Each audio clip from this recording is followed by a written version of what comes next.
Next installment of my book, Chapter 2. The working title is A Difficult Light, but I might need help with that title. Chapter 2, and if my voice lulls you to sleep, feel free. I don't care. I listen to YouTube videos to fall asleep too. Anyway, here's Chapter 2. It's called Nightmare on Claytonia Terrace.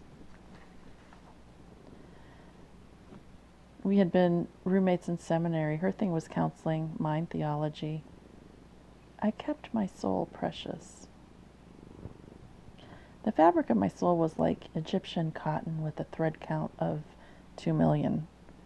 Maybe it was another thing. Some shiny, flexible material, iridescent like a hummingbird's wings. I let very few touch it.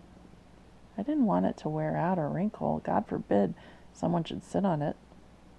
Sometimes I wrapped my inner upholstery in plastic. I was left alone as a toddler, and a lot of bad things piled up on me in childhood. Trust issues ensued. Attachment disorder, possibly.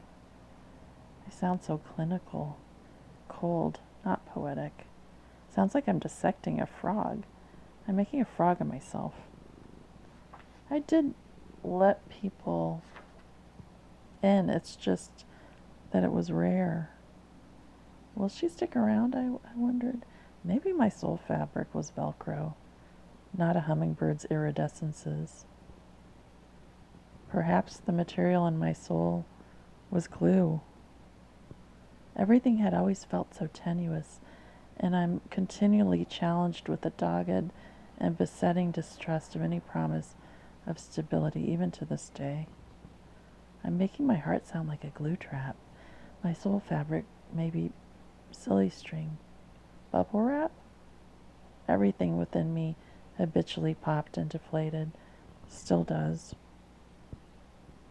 God and people must pass through endless fiery hoops before entrance into my heart is granted. But that shifted slightly during my cataclysm. My hoops twirled with very little fire. People passed through much easier. In fact, the hoops only emerged when the doctors wanted to operate. When they wanted my spleen, when they wanted to put me on the ventilator, then the hoops came out, but at that point they were more like hula hoops, silly helpless circles. Later the jumping hoops would slowly reemerge, but without the licking blue flames. Who knows what I'm saying? My hoops now are probably nothing more than bracelets, very easy to manipulate and wear. Why pass through? Simply adorn yourself with them. My heart is mysterious. Who can understand it? Help me.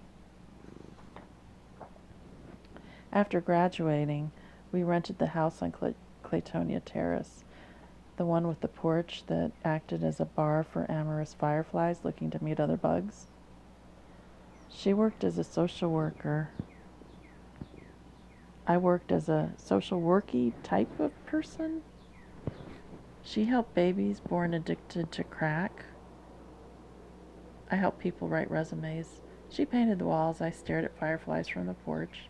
She gardened. I stared at the wall and sometimes sketched. She did the chores. I provided moral support to the cats. She cooked. I encouraged her. That kind of thing, you know. But it was while there at the house on Claytonia Terrace that Petrus shared the nightmare. I knew in my heart that it was prophetic. Don't call me charismatic for that. Don't call me anything. I hate labels. Just call me Sarah. When I heard her dream, the bubble wrap in my soul popped all at once, loudly, like explosive bubble wrap farts, and the glue around my aorta started to peel. It was as if I knew I was going to get very, very sick. Okay, go ahead and call me superstitious now. You can call me whatever you want. I take it all back. It was late in the morning. I had just come out of my bedroom. We met in the hallway.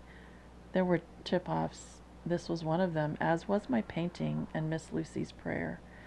But the dream, when she shared it, made the bubble wrap around my soul fart, deflate, then morph into a tiny sandwich baggie. leaving my soul cramped and poking out.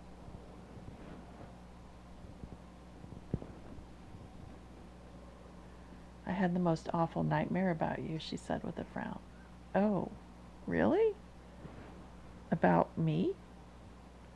What happened? She paused, furrowed her brow, hesitating.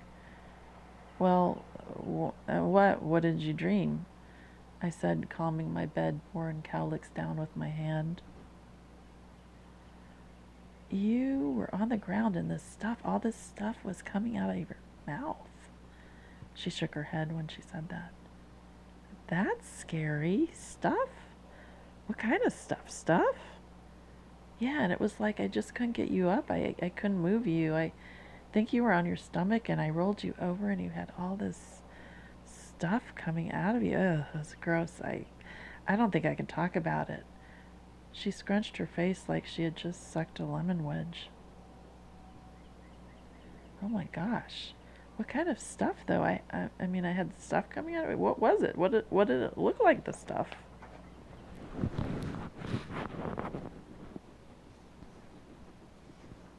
I don't know.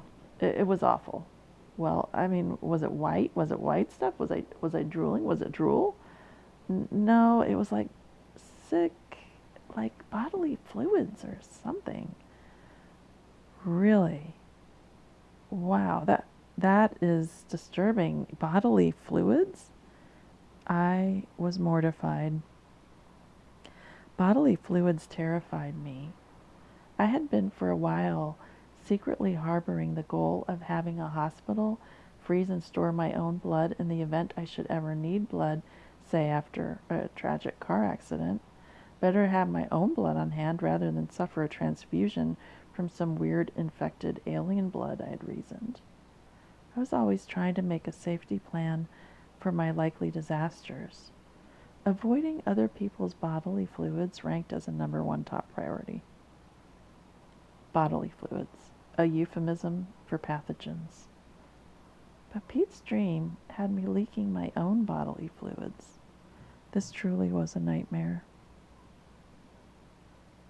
Well, what happened? Did I die? My throat tightened. I knew that if I died in her dream, it would be a very bad sign. A tacit knowingness emerged from one of my deflated soul bubbles. I would get sick. It was in my future. Very sick. No, she answered. You didn't die. I was relieved. Are you sure? Are you sure I didn't die in your dream? No, you didn't die. Well, what happened? I mean, how did it end? You just wouldn't move and you couldn't talk and I tried to lift you to move you and I couldn't. I felt helpless. I was trying to lift you or get you to move. So I was really sick? Yes. But I didn't die. No. The fact that I didn't die in Petra's dream provided a measure of hope. Things are going to get bad, I thought, but I'm not going to die.